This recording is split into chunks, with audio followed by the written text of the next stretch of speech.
Women and men of God, it's easy for us to talk about God. And I realize so much, like with the battle that I'm faced with, that I talked about God, but I never lived the life that God went through and the sacrifices that Jesus went through for us.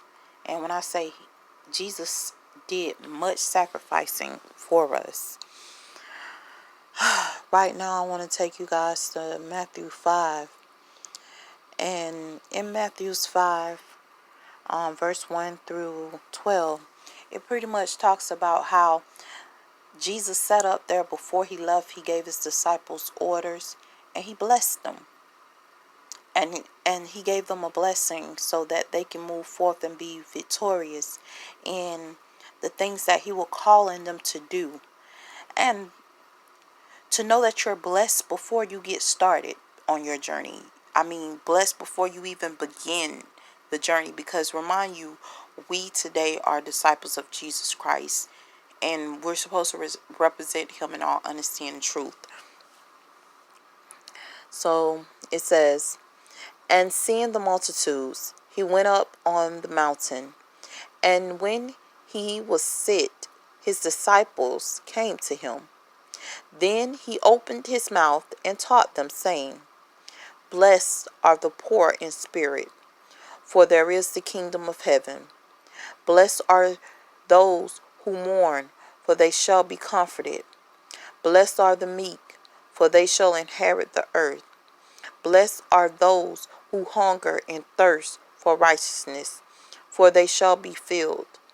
Blessed are the merciful, for they shall obtain mercy. Blessed are the pure in heart, for they shall see God.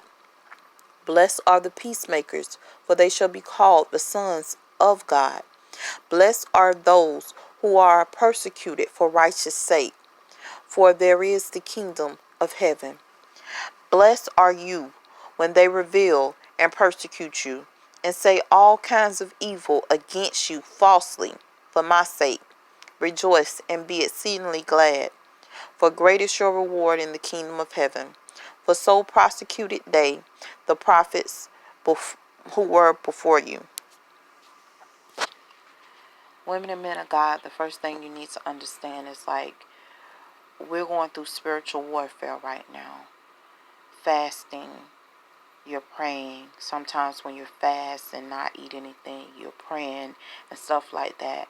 Your body feels empty. You feel weak. You don't know whether you're going. You don't know whether you're coming. You don't know what God is doing with you. You're just sitting up there and you're lost because you've been in darkness so long and you've been blind so long and you've been bound so long till you're finally coming to the realization of who God is. And certain people aren't going to understand that. So you may even be prosecuted for it, but you need to understand that the word of God is the truth. And no matter what side you choose to be on, the word of God will never forsake you nor leave you. And me as a woman of God, I'm holding to the word of God because I know that he's all that I have right now. And I'm expecting him to see me through this. I'm expecting his wisdom to guide me through this. And his forgiveness to reign on me and reign over me in the time that my enemies feel like they're going to rejoice over me. So, women and men of God, remember these words. Remember Matthew 5, that you was blessed before you started. And you will be blessed when this is over with too. Because that's just how great God is.